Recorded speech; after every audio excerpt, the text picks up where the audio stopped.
host. Social media is an industry that we know is evolving every minute. We're joined now with Josh Morgan. He's the vice president of Edelman Digital, a big communications company. And Josh, what are we going to see? What is 2012 going to bring?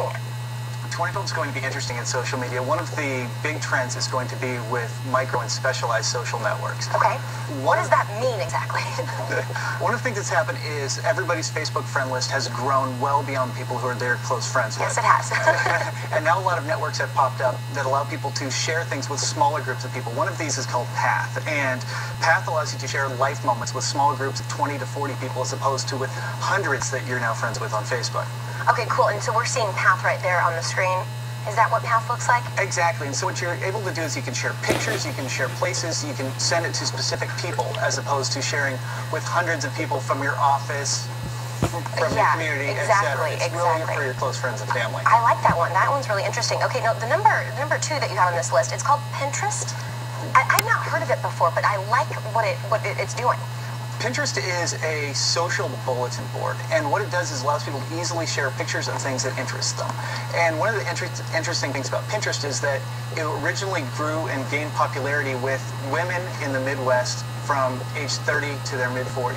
And we're looking at the video of the site right now. And where it's growing is people sharing crafting ideas, they're sharing home decorating ideas, as well as things that they might collect. It's very visually driven, and it is an amazing way to waste time and to find new things. Yeah, I'm already seeing that in my very near future. And then number three.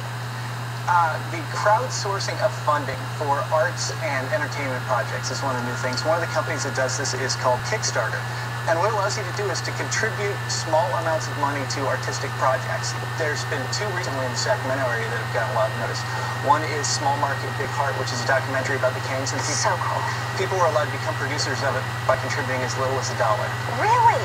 And they get their name on the banner and everything? And their name shows up in the credits and everything. Okay, and then the other one you're telling me about, Colin Hanks is involved in. Exactly. There's, it's called All Things Must Pass, and it's about Solomon and Tower Records, and it's going to be a wonderful story about Sacramento and music in Sacramento. So is that something that we can all get involved in with right now? Can we contribute and we can get involved in Colin Hanks' movie? You can check. It's All Things Must Pass on Kickstarter, and it's fully funded right now, but I think you might be able to get involved if you really want to. Okay, so before we wrap up, I want to know what's going to happen with Facebook and Twitter. Are they going to fall off in 2012, or are they going to continue progressing? In 2012, the big news with Facebook is going to be timeline. And what this is going to do, it's going to show everything that you've ever done on Facebook all on one continuous scrolling page. Does that sound a little scary, you guys? He was kind of giving a preview before. You can go back and look at what you were doing in 2008. You can click on the little timeline, and you think that once it falls off your main page, you think that's it, but not the case. Now it's all going to be there, and you might want to go back and take a look at the things you posted over the years, and Facebook allows you to remove some of them from your timeline pretty easily. Okay, and really quickly, what is Twitter going to be big for Twitter this year? Twitter in 2012 is going to be all about the presidential election. There's going to be a lot of interaction between the presidential candidates as well as those who are following the presidential candidates. Very cool. Thanks, Josh. Thank you.